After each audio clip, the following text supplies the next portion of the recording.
हम बोला कैसे? देखिए मानव कपि में अंतर, ठीक, मानव कपि में अंतर देखिए आपको पेपर में आया है, बस सुन लीजिए, बस लिखिएगा मत। हाँ ठीक है। ठीक, कपि क्या होते हैं? कपि के अगर पास लंबे होते हैं और वो अगर पास मतलब वही आगे वाला पैर। अगला वाला हाथ, पाद तो पैर की होती है। घुटने के नीचे तक पहुंचते हैं, ये अंगुली से आसानी छू नहीं सकते, लेकिन वो लोग बड़े आसानी छू सकते हैं।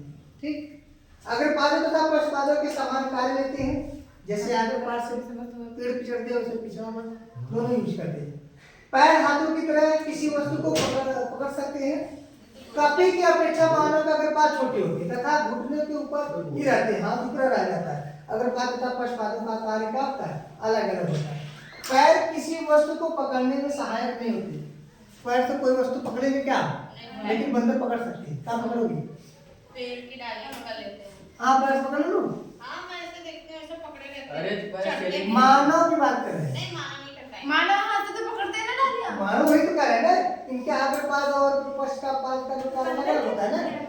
सर बंदर तो हम लोगों की प्रजाति में आते हैं ना।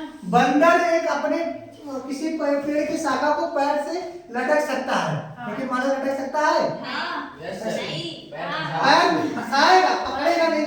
फंसाने पकड़ने में तो नहीं है, बहुत अंतर है सर, मानव नहीं पकड़ सकता।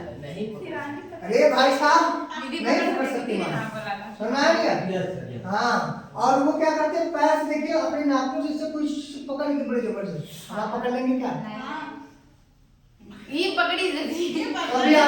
अभी आपके विकास बाकी है। तो अभी देखिए चारों पैर जंतु के संतुलन बनाए रखने में सहायता होता है, और चार पादों पर चलता है, चार पैर चलता है, इसे चतुष्पाद चालू करते हैं। ये चारों पैर चलता है बंदर, ऐसे चलता है, इसे चतुष्पाद चालू कहते हैं। पश्चपाद मानव का जो पिछला पैर होता है संपूर्ण का भार को उठाता है, कोई भार उठाता है, साथ ही संतुलन बनाए रखता है, सीधा चलने में सहायक होता है, और ये सीधा चलता है, और द्विपदचारी होता है। द्विपदचारी होता है, मतलब दो पद से चलता है। दो पद मतलब पैर चलता है।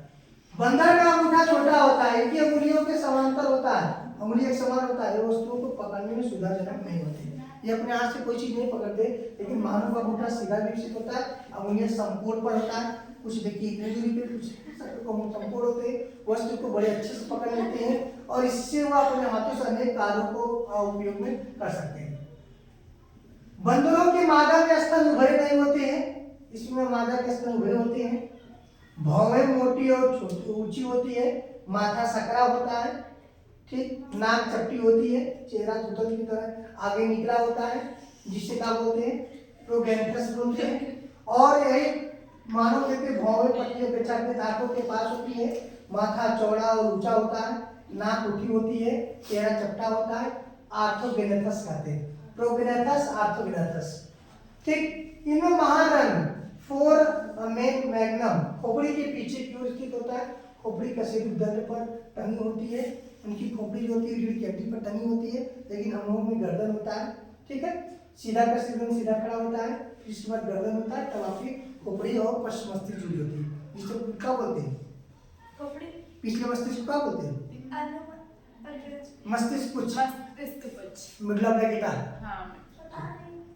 कपाल हुआ औसत 400 से 450 सीसी, अतः मस्तिष्क बहुत कम विकसित होता है। कपाल हुआ लगभग 15 से 14.5 से, अभी हमने कहा था 15-16 सीसी होता है, और यह अधिक विकसित होता है।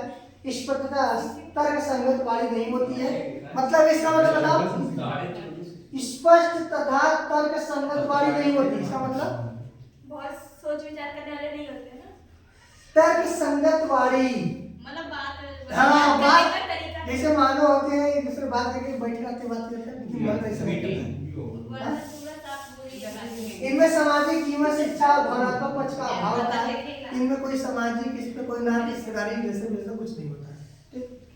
ये तरह संगत वाले विकसित होते हैं, इनमें सामाजिक जीवन शिक्षा भावनात्मक पक्ष से विकसित होता है। कभी पेड़ों पर वास करते हैं अर्थात वृक्षा से उत्पन्न होते हैं, मानव स्थलवासी होते हैं। समझ में अब लिख सकते हैं अंतर, मानव का प्रबंध लिख सकते हैं। मानव थे